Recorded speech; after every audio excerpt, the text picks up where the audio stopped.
For the Caldecott Award Reading Log assignment, I chose to do Finding Winnie, the true story of the world's most famous bear. It is written by Lindsay Maddock. The illustrator was Sophie Blackall. It was published by Little Brown Books for Young Readers. Its copyright date is 2015. I would consider it a children's nonfiction because it is a true story. It has 56 pages, and I would say that it would be appropriate for 1st through 4th graders, and so probably ages 6 to 9.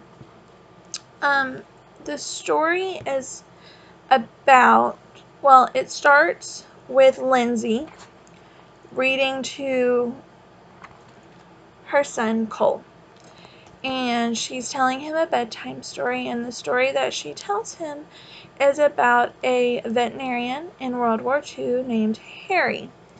And one day, after he left his home in Winnipeg for the war, Harry came across a trapper on at a train station with a bear cub, and he bought the bear cub for $20, and she became the mascot of his regiment, and he named her Winnie after Winnipeg.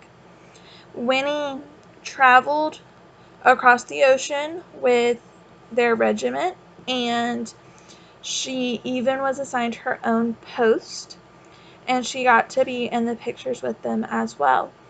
And the story continues to when they are actually called to the front lines, and Harry makes the decision to donate Winnie to the London Zoo.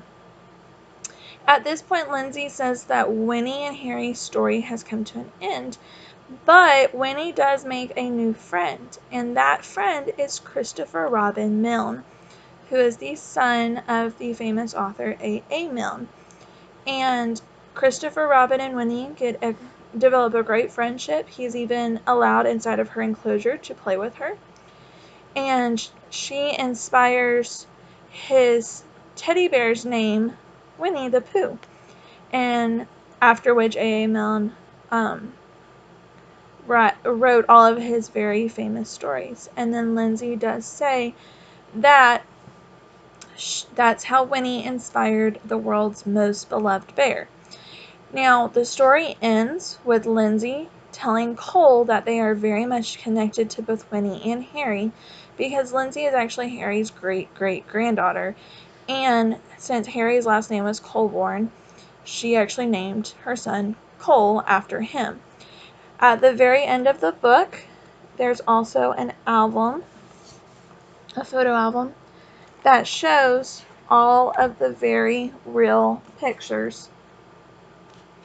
And even here, it shows his journal where he does say that he bought a bear for $20.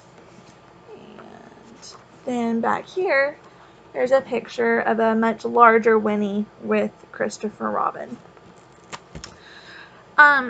This story obviously is a true story, and I think it's a really fun story to introduce children to nonfiction books. It also does show real pictures, and it can form a connection between real life and stories that are fun and pictures. I think that some of the lessons that it teaches are when Harry purchases Winnie, it does show that he cares about animals and shows that children that they should also care about animals. And it also shows that, they become really good friends, and even though Winnie's obviously not a person or a standard pet to have, she can become a very important part of someone's life. But it also shows that since Winnie's story does change, that change can be a good thing and that it's not always bad. I would say the strategy and activity was probably the hardest part on this. I think that it would be a good book also to teach about time order.